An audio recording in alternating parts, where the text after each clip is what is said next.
Welcome to the Aced It podcast, where we turn science into sense. As we begin our 11th season, I wanted to let you know that J-Coin has a new O. That's right.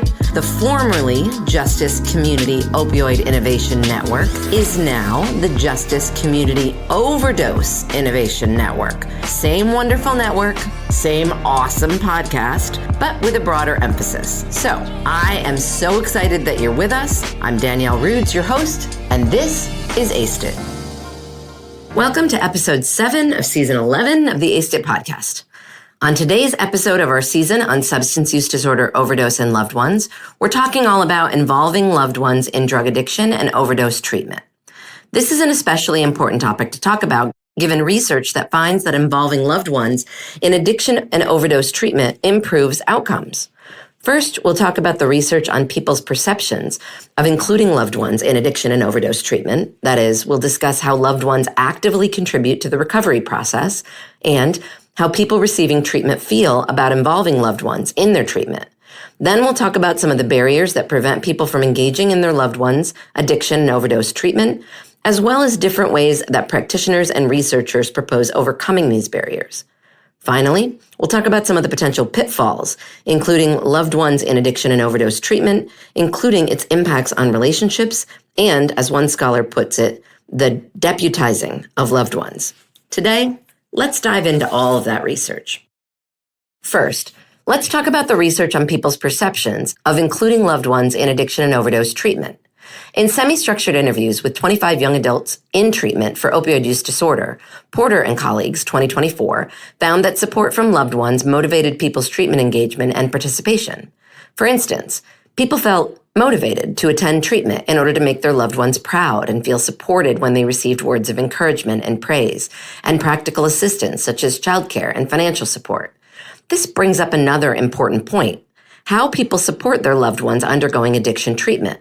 Some family members make themselves actively involved in treatment by calling providers, while others provide practical support like childcare. They also help people navigate the recovery process and/or help with medication management. The majority of the young adults in their sample believed that loved ones' involvement in treatment was essential for recovery. However, some wanted their loved ones to provide more support than they already were. In a different study, Stumbo and colleagues, 2016, interviewed people who had a loved one overdose and found that even when loved ones were very involved in treatment, i.e. medication management, doctors rarely knew this was happening. The authors found that when patients, families, and providers worked together to develop a treatment plan, all parties had more positive outlooks. Collectively, this research suggests that loved ones play active and present roles in addiction recovery or overdose treatment. All right, now let's talk about some of the barriers that prevent people from engaging in their loved ones' addiction and overdose treatment, as well as different ways that practitioners and researchers propose overcoming these barriers. Primarily, the research in this area has centered around training loved ones for overdose response. A study conducted by Strang and colleagues, 2008, found that among loved ones who were caring for a person with addiction, only a quarter had ever received advice on how to respond to an overdose incident. Now, this study is a little dated, so these numbers may have increased in recent years, but the takeaway from this study is still very important. Loved ones can sometimes be the first responder in an overdose incident, and many of them are likely undertrained and underprepared. However, that is not to say that loved ones do not want to be prepared to help in case of an emergency. This study, and a more recent one conducted by Bagley and colleagues in 2015, found that the overwhelming majority of loved ones want to be trained to help in the case of an overdose, especially emergency naloxone administration. Beyond training, loved ones also really want tangible resources like naloxone rescue kits present in their home. This finding comes from the Bagley study that I just mentioned and another study conducted by Hansen and colleagues in 2020. Also importantly, researchers have documented that this training leads to good outcomes.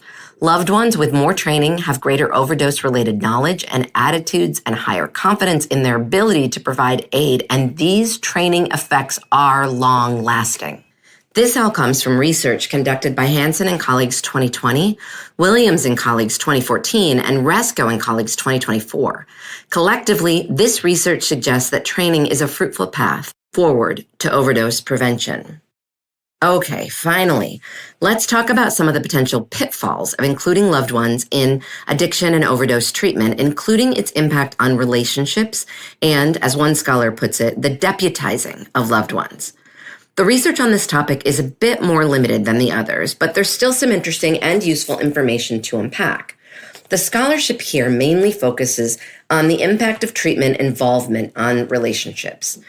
In a law review study, Lawrence 2019 argues that loved ones are used as a regulatory tool to influence the decisions and behaviors of their loved ones while in treatment. In other words, loved ones are quote-unquote deputized and are responsible for providing care and, sometimes overbearing, oversight of their loved one's recovery journey. Lawrence points out that this dynamic has a lot of potential for interfering with loved ones' relationships with one another. I mean, this isn't really that crazy, is it? I know I wouldn't want a family member telling me what to do all the time, and I'm assuming you would feel the same. The study conducted by Stumbo and colleagues 2016 that I mentioned earlier sheds a bit more insight into this dynamic. Relationships suffered from a lot of stress and were sometimes fractured when patients and their loved ones had different perspectives of what constitutes effective pain management versus misuse and abuse. And these relationships and perceptions of attitudes are really important for recovery.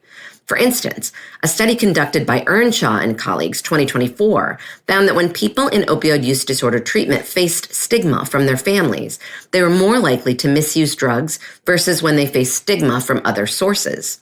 This underscores how important loved ones' support is in the recovery process, but this also must be weighed against the potential relationship issues that I just discussed. All right, with that, we've reached the end of our episode on involving loved ones in drug addiction and overdose treatment. The bottom line in all of this is that family support matters, and it has real implications for people's addiction and overdose experiences and well-being. I'll talk to you on the next episode, where we will be covering having unhoused loved ones with drug addiction and overdose incidents. As a reminder, if after listening to this episode you need support, please contact the 988 Suicide and Crisis Lifeline. Thank you for listening to the Aced It podcast. We love hearing from you. So if you have comments, topics to suggest, or some science you'd like us to cover in a future season, please write to me, Danielle Rudes, at Sam Houston State University in Texas. My email is drudes, D-R-U-D-E-S, at shsu.edu. And of course, thank you to the Justice Community Overdose Innovation Network, JCOIN's Coordination and Translation Center, funded by the National Institute on Drug Abuse, housed at George Mason University, where this podcast originated. Thank you to our fabulous scriptwriter and also my fantastic doctoral student, Bryce Kushmerek McCune. And a huge and heartfelt thank you to the team at Slonky LLC for their wonderful podcast production, as always. Tune in again for another episode of Aced It.